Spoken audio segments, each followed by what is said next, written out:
Real, në fakt, ne kemi parë që ke qenë në shesh, rregullisht, edhe si deputet apo si qytetar? Ne kemi thënë në fillim fare, është një protestë qytetare me mesazh fort politik, kemi dalë si qytetar. Si qytetar. Në shtator fillon kuvendi. Po. Mendon se do hyni në kuvend?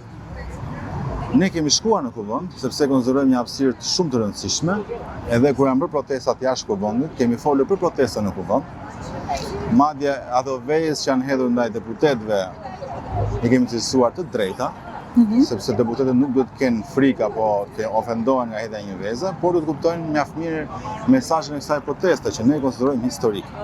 Pra mirë ata që nuk e kuptojnë, kemi thënë, sepse veza në vetvete ka qenë një akt civil dhe i pranuar, nuk është as pak për tu marrë si një shqetësim ose se po të shikosh në Perëndim çfarë ka ndodhur, çdo ditë mbretja anglis me vezë, kryeministrat, Macroni në Francë, nuk janë irrituar, e kanë marrë. Po.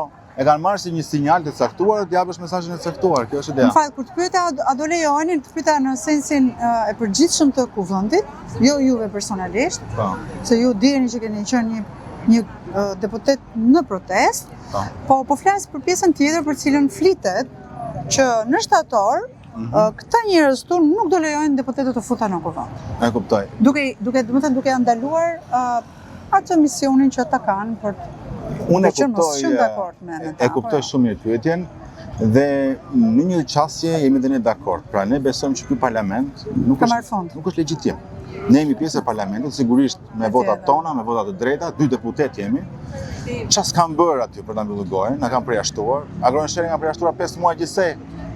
Flet në parlament përjashton 1 muaj, flet sërish përjashton 1 muaj, i doli me Tiranës përballë aty një herë që erdhi ai për të votuar për ta ardhur numër 84, na përjashtuar nga parlamenti. Tani agronershtria i bie të futet në nëntor në parlament, e kuptoni? Si kanë bërë ta. Kështu që ky parlament e ka humbur legitimitetin. Kur kemi parë të protestë, dhe ne kemi thënë që gjëja vetëm që do të bërë është dorëheqja e Edi Ramës dhe një zgjidhje tjetër politike, që mund të jetë shumëta, por ne dim shumë mirë që Rama nuk dorëheq. Tani të dy e dim shumë mirë se edhe politikan. Beso mua që është e kundërta. Që është e kundërta. Rama e ka humbur legitimitetin dhe ajo që po ndodh në këtë shesh është që ditë për ditë një tull nga muri i vet i pushtetit po bie. Dhe është vetëm çështje kohe, është edhe çështje durimi. E dëgjove sot çfarë tha mbasi qëndroi 2 ditë në vilën e Enver për gadet? Po. Kjo protestë ka qenë një dhuratë. Se na bëri të kuptojmë se shumë gjëra nuk ecën siç duhet. Mbasi 8-6 ditë, që çfarë sot tha këtu të rinjve, nazist, grek, iranian, të shqitur, antikombëtar, është një dhuratë. Pra, por nuk kanë dalë ta njerëz për të korrigjuar Edi Rama. Kanë dalë për të rrëzuar Edi Rama. Dhe derisa hapi parë është pranimi dhe ai e pranoi, hapi dytë kush është plotësimi i kërkesës dorëheqja e tij. Tani dëgjoj, Andojna, unë e kuptoj mungesën e besimit nga njerëzit. Jo, domethënë nuk di që në një vend të botës të ketë rënë qeveri me lutje dhe me këngë. Por Vučići në Serbi tani, pse nuk protestua një vit atje? Por duke qenë se ne jemi në influencën e Perëndimit, vend antar i NATO-s. Mendon që do kemi shumë mbështetje në Serbi? Mendoj se po, sepse po shikohet që nga Parlamenti Evropian do ketë një sesim të fortë dhe do vi momenti do jetë ajo krisja e madhe. Që do thonë që ose anullohet ligjin dhe respektohet mjedisi rregullat e Bashkimit Evropian, ose ti nuk duhesh Bashkimin Evropian. Ka nisur dhe një hetim në Senatin Amerikan nga një senator republikan aleati Trumpit. Këto janë mesazhe shumë të rëndësishme. Dhe nëse Edi Rama nuk i kupton, unë mendoj që më shumë i sill probleme vetes vet. Tash do na vi thua zgjidhja nga Europa apo do na vi zgjidhja nga Amerika? Nuk ndajnë të dyja. Si ndajmë dot? Sepse është perëndimi bashkë. Dhe Shqipëria është një vend në influencën e të dyjave, që dyja kanë peshën e vet. Evropa ka Bashkimin Evropian, Shtetet e Bashkuara kanë gjithë aleancën politike që na garantojnë edhe integritetin tonë si vend, patjetër. Jo, unë që ka bërë lajmi i Zvërnicit, Kushner, vajza Trumpit. Unë pash një artikull në një nga mediat më prestigjioze amerikane ku ishte gati 5 faqe që fliste se kush është Artur Sheu dhe lidhjet e tij me grupe të dyshimta kriminale, akuza kriminale të rënda dhe komunikimin e ndërsjellë dhe financiar me Kushnerin, pra, me dhëndrin me Trumpit. A do jenë këto mendon që do jenë një kështu le ta themi një kujnë në atë raston që e mban kryeministri sot? Po, këto që përmënde duke si ato petet e lakrore që po zbulohen nga dalë. Edhe shkrimin që përmënde e ka bërë një media që është e lidhur djathtas Wall Street Journal në Shtetet e Bashkuara të Amerikës. Dhe fakti që ata po përfshihen këtu, unë i pash pardje në protestë fola për ta, pra kanë ardhur në Shqipëri ta ndjekin edhe më tej çështjen, do të thotë që diçka po investigojnë, po. Sepse në vetvete unë mendoj që është e pabesueshme që Edi Rama merr familjen e presidentit amerikan dhe e përfshin në një investim kundër krimit organizuar. E besoni këtë gjë? Që është tërësisht shqiptar. Po. Sigurisht Edi Rama e ka bërë për interesat e veta, duke menduar që pse jo të pushtet. Jo, të blej influencë që të qëndrojë vetë në pushtet. Po, që të japi pushtetin. Dhe nga ajo megalomania e madhe që ka ai, mendojmë që i ka hapur gropën vetes dhe mendojmë që këto gjëra do dalin në kuptimin rrugës, sepse do zbulohen, sepse tani nuk kemi të bëjmë thjesht me Shqipërinë. Po pra. Kemi të bëjmë me Perëndimin. Po, me që jemi këtu real, ti mendon ke teoria që ky është një plan disa vjeçar ku janë, le të themi, që futët, izraelitët, janë amerikanët, janë ato, le të themi ato interesa, këto grupimet që vendosin fate, edhe qeverisje. Se nëse është kështu, le ta presim nga këto atër, mos ta presim as nga kjo qeveri. Duhet jemi të ndeshëm me qytetarët shqiptar. Duhet të themi një gjë. Rama dorëzohet nga qëndresa e protestës, por edhe nga mbështetja ndërkombëtare sigurisht. Nuk du të flasin shqiptarëve për teori konspirative. Çfarë ndodhi në Hungari? Ta marrim tani edhe për Hungaria është vendi europian o zotri. Po vendi NATO-s, influencë. Tani edhe ne duhet të qëndrojmë fort. Hungaria s'është ne. Dhe duhet të kuptojmë një gjë që vërtet Evropa po na hap derën. Pra ta nuk të pranojnë të një vend kështu të qeti. Me këtë nivel korrupsioni, kur ty të vjen kërkesa për arrestimin e Belinda Ballukut për 1 miliard euro vjetë dhe të shpërdorime, ti ta mbrosh në parlament. Po thjesht të pranon, po jo se ta hedh qeverin poshtë. Jo, ti jep mesazh aty. Ta jep mesazh. Të le pa kohë. Pastaj, nëse ti je aq i çmendur sa të përplasesh me ta, këtë do mbash pasi për dhe pasojat. Kështu që ne mesazhi që japim shqiptarëve është kjo. Duhet të qëndrojmë. Po bën 14 vite në pushtet ai, ka zënë rrënjë të forta. Ne do të qëndrojmë këtu, këtë detyrë kemi. Sa më shumë do qëndrojmë, do ta fitojmë. Ai thotë zvonësi do bëhet moral. Po çfarë do thotë ai? Është atë vështirësi që si ata fëmijët e vegjël që e ndjen që ka bërë një gabim, edhe për mos e pranuar gabimin, vazhdon edhe në njëjtën të bëj gabimin e mos pranuarit. Ai është në siklet, që thotë protesta, që Edi Rama ka një siklet. Tani njerëzit do të themi këtë gjë që në fundit ra komunizmi në këtë vend, mos bjerë Edi Rama, do të kemi pak besim. Edhe mungesa e masivitetit, kam përshtypjen që ndikon sepse i jep një shtyse aty për të thënë që janë pak njerëz, është një grup njerëzish, janë të investuar, janë kështu, janë ashtu, emrat e kanë. Ta vendosim në kontekst. Janë 86 ditë sot, nuk ka ndodhur asnjëherë më përpara. Shtatori do i rimbushi sheshin, sepse jemi mes vatës. Mendon që do i rimbushi sheshin? Do i rimbushi sheshin. Ne kemi gjitha kontakte në diasporë, me të rinj që do rikthehen në universitete, do vinë këtu sërish. Pra fakti që kjo protestë ndjetoi gushtit, ashtu dhe investimeve të jashtëzakonshme të Edi Ramës për ta shkatëruar atë, do thotë shumë. Ke dëgjuar për kështu infiltrime me grupe të caktuara, me deputetë të caktuar, të cilët janë përpjekur për ta ndryshuar, devijuar. Kam dëgjuar për investime të jashtëzakonshme të qeverisjes nga gjitha pikpamjet për ta shkatëruar protestë. Mediatike, underground, me presione, me gjithçka tjetër. E kanë bërë të gjitha. Edhe me bllokim rrjetet sociale, disa prej aktivistëve më të mirë këtu janë mbyllur rrjetet sociale. Si ka ndodhur kjo? Sa do të goxha financë ta bësh ti. Ka një dorë të zezë, ne dimë që këtë dorën e zezë e lëviz pushtetin këtë vend, nuk kemi kaq naiv. Po, a jemi kaq naiv të shohim që vetëm News 24 e transmetojnë protestën siç duhet, e të tjerët heshtin, madje edhe ato pak emisione që kanë bërë kanë sulmuar protestën? Nuk jemi naiv. Po, edhe diskurset nëpër studio janë të tmerrshme. A thua sikur fatkeqësia e vendit do vi nga kjo, ndërkohë që kjo protestë i ka kthyer faqen Shqipërisë. Perëndimi më në fund dhe Evropa po mendon që këtu është një vend normal që kërkon të bëhet normal. Sepse deri tani kanë besim Edi Ramës që të bëjë reforma, e kanë parë që nuk e bën dot, e tani kanë besimin te kjo protestë. Realistisht kompozicionin e SPAK-ut në lidhje me denoncimet që bëhen, me veprimet, se këtu për ditë ka skandale. E vërtetë është. Ky domethënë këtu për ditë firmosen edhe në fakt ne kemi dhënë si forcë politike mbështetje pa kushte. Për shkak çfarë kanë bërë ata? Se s'kemi pas alternativë tjetër. Edhe s'kemi pas alternativë tjetër, po edhe aq larg sa shkuan ata, pra sepse i vetmi që nuk është prekur nga spaku është Edi Rama, apo jo. Tjerët janë goditur. Të tjerët e sfidojnë. Si nga opozita, si nga maggjoranca. Dhe ne spakut ja kemi thënë edhe kryetarit e spakut erës fundit në parlament që sfida juaj e vetme, madje edhe historike ta cestojmë kështu, është të trokisit e dera Edi Ramës, nuk ka tjetër. Nëse ju nuk e bëni këtë gjë, e keni humbur. Unë mendoj që ajo thjesht është një deklaratë për të fituar kohë, por sepse ne e dim që provat janë dhe nuk e kemi humbur besimin te spaku akoma dhe shpresojmë që pa mbyllur këtë mandat 9 vjeçar, spaku të shkojë dhe të rokasë tek ajo derë. Ke besim se do ta bëj? Ne mendojmë që Edi Rama nuk është më i mirë se shumë prej kryeministrave dhe udhëheqësve të tjerë në lindje, që ishin edhe pro-amerikane, udhëheqësa të mëdhenj. Nuk i shpëtuan drejtësisë, që nga Sanateri, që nga këtë Gruevski. Po, ato kanë pasur akuza të tilla që lidheshin me vendin, ne kemi për trafik kombëtare. S'kemi të bëjmë me korrupsion thjesht, a kupton? Me korrupsion i kemi pafundësisht. As me keqeverisje. Madje Rama ka shkuar deri aty në naivitetin e vet, duke menduar që ka në dorë gjithçka që e pranon. E mamën ishte dosja e Ballukut një sipërmarrës që kishte marrë një tender dhe ka marrë akuzë. Ku thoshte Belinda Balluku në mesazhe që jepjani se ka folur me Rama. Të nesër kryeministri tha, po, tha, kam takuar, unë i takoj për ditë ata. Pra i pranonte edhe vetë të gjë. Kështu që provat janë. Ne besojmë që ndoshta spaku po kërkon momentin dhe kohën e duhur për ta bërë, se ndoshta edhe të arrestosh ose të japësh akuzë një kryeminist në detyrë, kërkon një lloj guximi të caktuar. Me kryetarin e bashkisë e bën. E bën, po, prandaj po themi që kryetari i bashkisë është pari i vendit. Vjen e kuqe kanë kaluar pra. Kështu që ndoshta duan të japin edhe një shtysë tjetër, por mendoj që protesta është ajo që do t'ju japi atyre shtysën që të shkojnë deri në fund punës tyre.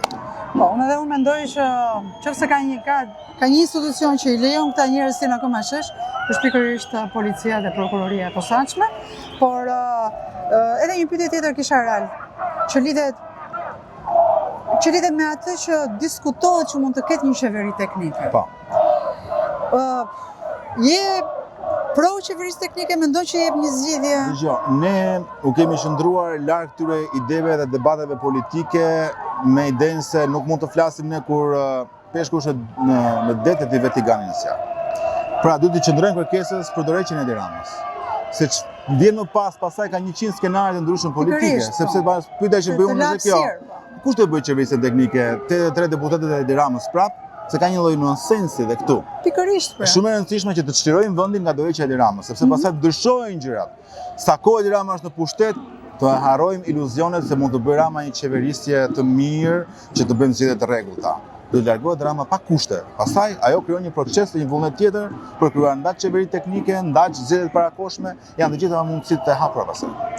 Unë kam dëgjuar në kuvend me thënë drejtën, je i artikuluar, je shumë koherent, je me këmbë në tokë. Po si e konsideron nivelin e kuvendit? Skandal. Ndihesh mirë që ke kolegë të cilës? Nuk ndihem mirë kur hyj atje. Musulmon shumë, jashtëzakonisht. Por mendoj që kur dëgjoj këta të rinj që janë kaq guximtar, mendoj që duhet bëj unë detyrën time atje. Është minimale që duhet të bëj.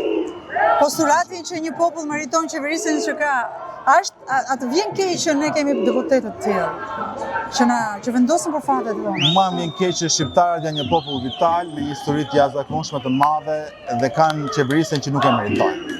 Dhe duke parë të protestë, më ka dhënë shpresë të punojmë sa më shumë që t'ja dalin deri në rrezimin e Edi Ramës. Unë e kuptoj që ju jeni pak, jeni vetëm dy që përfaqëson, dy deputetë që përfaqësoni atë bindjen tuaj politike.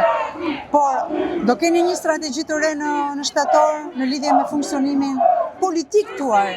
Po, zgjerim strukturash, takime në çdo cep të Shqipërisë, një hapje pse jo të partisë me elementë të rinj dhe të përballemi në zgjedhjet më të para të mundshme. Zgjedhjet më para të mundshme. Reformën territoriale, çfarë emri vjen? Është thjesht një patjetër që po. Shpopullim. Por dhe një rivizatim politik që të shërbejë më shumë Edi Ramës. Nuk ka asgjë tjetër. Si mund të shërbejë ndryshe? Sepse duke pasur gjithnjë më pak bashki, e ka më të lehtë ai për të fituar sërish. Kjo është gjithë thelbi, sepse pushtet vendor ose reformë do të thoshte që bashkitë kanë shumë kompetenca për çfarë për qytetarëve. E disa buxhet kanë bashkitë në tërësi kanë 3% të buxhetit, më është minimal. Ne dimë që bashkitë në Shqipëri as plerat nuk pastrojnë. Edhe e kuptojmë që është një hambar i madh vendesh pune për të ndërkohë që tendrat në bashki janë mbi 60.000 euro. Mos e ne dim këtë gjë. Prandaj është thjesht një vizatim politik që Edi Rama na ka më të lehtë për të fituar në letër të gjitha bashkitë nesër. Kanë frikë ata deputetët të vinë kuvend, se më duken si të frisuar me shoqërus, me bodyguard. Domethënë makina nga mbrapa, makina në tunel, kështu nga poshtë, do nga xhamia në ditë, po nuk është gjë e keqe ty nga xhamia se afrohen më afër Zotit, po. Gjë, pjesa më e madhe nuk flasin çose ke vëre nga maxhoranca. Dhe nuk flasin për çfarë arsye? Nuk flasin madje edhe këta që janë me flokë të thinjur, që janë të vjetër në politikë. Sepse unë mendoj që kanë kuptuar që gjërat nuk janë aq. Ka diçka që nuk shkon më tashmë, i ka ardhur fundi diçkaja. Janë ndarjosh të rinj, kryesisht grupi i mbështetësit Belinda Ballukut që kanë qenë më të ashpër aty. Se mos ky grupi i Fierit. Këta kanë parë më goditës. Është e fortë Belinda Balluku në krahasim me deputetët e tjerë, domethënë, është ajo që përflitet që është ajo që i bën presion këtij, që ajo e mban këtë, sepse pa të ai nuk bën dot, e merr me vete, gjëra të tilla. Unë gjë më shumë të kanë qenë si teori konspirative, por çose e mban mend se ti je gazetare vjetë tani, të njëjtën gjë thoshin për Samir Tahirin, që do ta marrin me vete. Po di pse thoshin sepse ai thoshin për Erion Velien. Është ministri më i mirë më në gjithë historinë. Edhe i di gjëra Ramës thoshin ta marrin me vete. Të njëjtën gjë thoshin për Erion Velien, të njëjtën gjë thonë edhe Belinda Ballukun. Tani e vërteta është që Rama është trumbullari të gjithave. Unë nuk e di se si mund të ketë fiet zonja Balluku, di që ka një grup mbështetje nga deputetët, ata që ajo mbështetjet e vendosin në Fier, po nuk di ta them nëse të njëjtën gjë që kanë për Erion Velien, që ka një grup të vetë. Nëse mund të ketë një krizë, nuk e di nëse çfarë do mbajnë ata, kjo nuk mund ta them dot unë. Por grupi i zonjës Balluku që konsiderohet nën influencën e saj kanë qenë ata më të ashprit aty, më programas, po themi, më kundër protestës. Më kundër protestës, kanë qenë më aktivët. Më aktivët. Si e shikon të ardhmen e Ballukut? Është thjesht çështje ditësh. Nuk do shpëtoj këtë asadosi. Madje sulmi që maxhoranca dhe Rama bëri kundër Spakut për ta mbrojtur sa më shumë atë, i bëri më shumë dëm, edhe nga pikpamje politike dhe ligjore.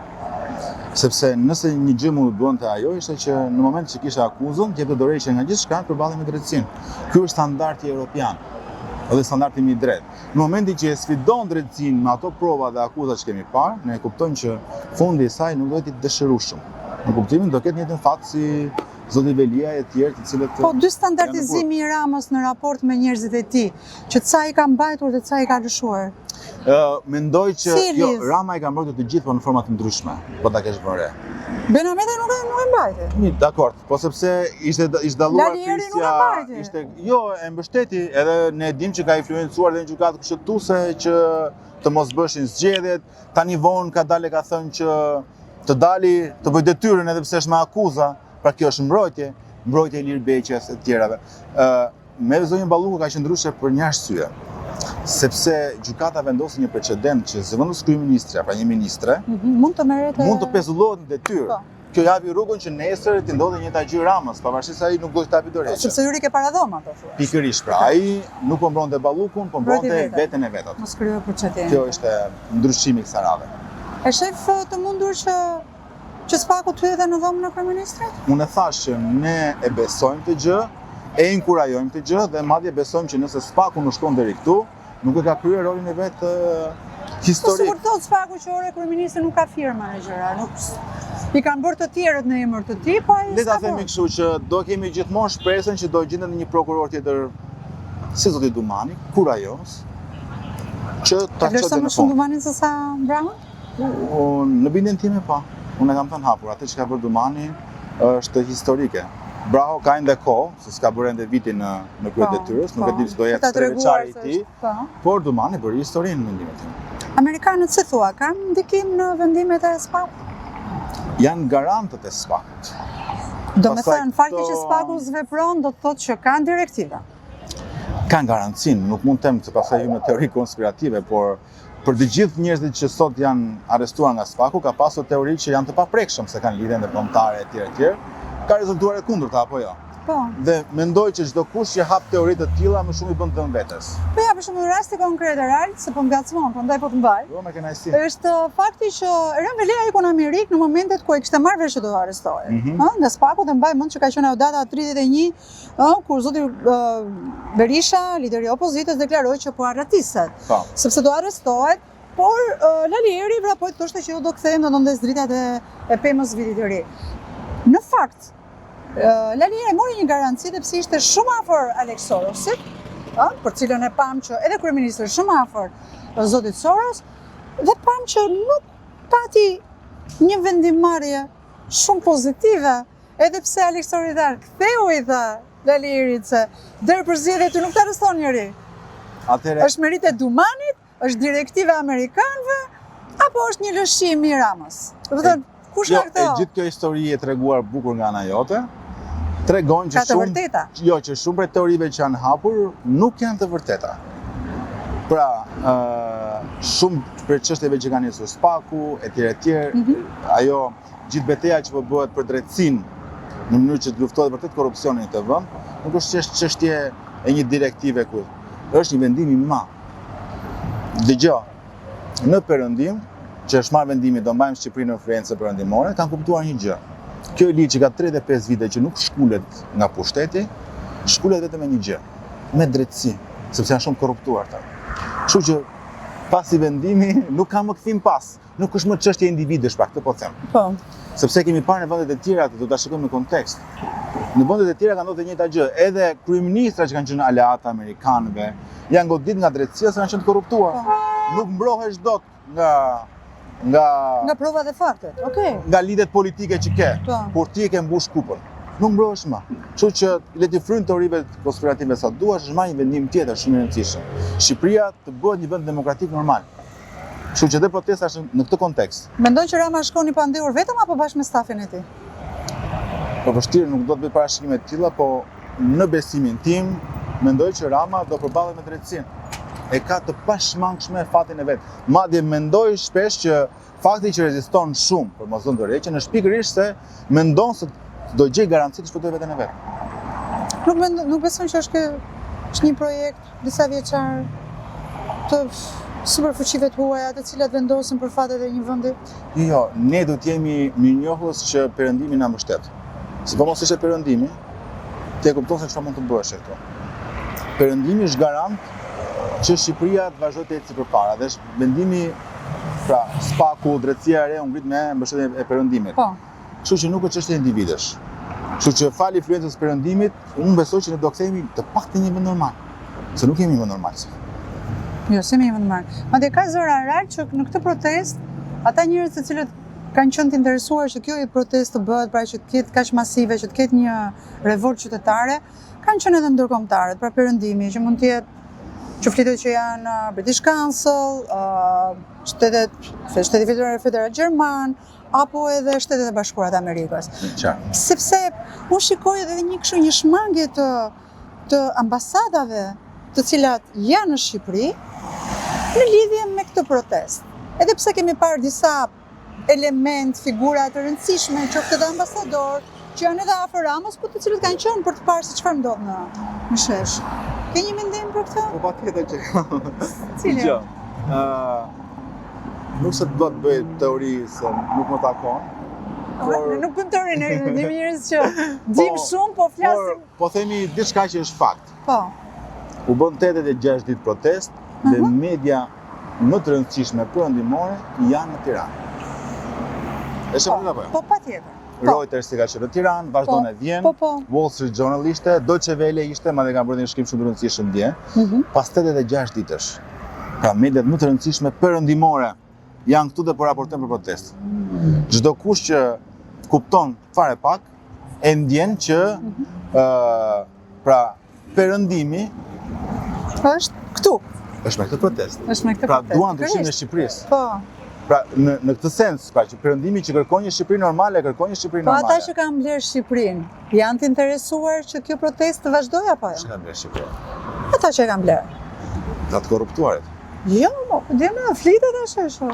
Janë njerëz që duan të investojnë në Shqipëri, që duan të kenë pronat e tyre, madje Në vila kanë qenë në Zvërnec, mediat e huaja. Wall Street Journal. Kështu që tregojnë që ata janë këtu. Investojnë këtu, investigojnë këtu, marrin dhe intervista, marrin dhe kryeministri mundësisht, që të kenë edhe pjesën tjetër, dhe në fund fare pastaj, edhe pse të gjitha mediat e huaja shkruajnë, ambasadat tona nuk reagojnë. Po mungesën e reagimit të tyre si e shikon ti? Unë e shikoj. Pozitive. Po sigurisht është pozitive. Pra ata po qëndrojnë neutral. Okej. Qëndrimi i neutralitetit do të thotë një gjë, që mesazhi dhe forca e protestës është një fuqi politike tashmë. Kështu që s'ka për te kësaj. Po sigurisht. Dhe po e respektojnë të gjë. Njerëzit, forca e tyre respektohet kudo. Dhe fati që kanë dalë tu po respekton perëndimi, kjo nuk kush e kupton këtë. Do ishte një dështim nëse kjo protestë dëshuaj. Dgjoj. Është e vështirë të masim outputin ose përfundimin e protestës në periudha fat shkurtër, cili mund të jetë. Por në periudha fat gjatë kanë dëshuar Shqipërinë. I ka dhënë kurajë shqiptarëve kjo gjë. Pikërisht. E ka normale. Kushdo që të jetë nesër kryeministër, nuk do qeverisë do si Rama, sepse di që në një moment njerëzit do të dalin siç dolën në protestë, se ishin mësuar me protesta minimaliste, partijake. Po jo protesta të masive qytetare që me mesazhe të forta politike. Kështu që protesta u ka thënë zemrën shqiptare. Anketat e fundit tregojnë që 90% e shqiptarëve mbështesin protestën, të majtë të djathtë. Dhe shikojnë që ajo po projekton një Shqipëri tjetër nesër. Shpresoj që të jetë kështu në real, se me syt në kam parë dhe veç në kanë dëgjuar shumë, me thënë drejtë.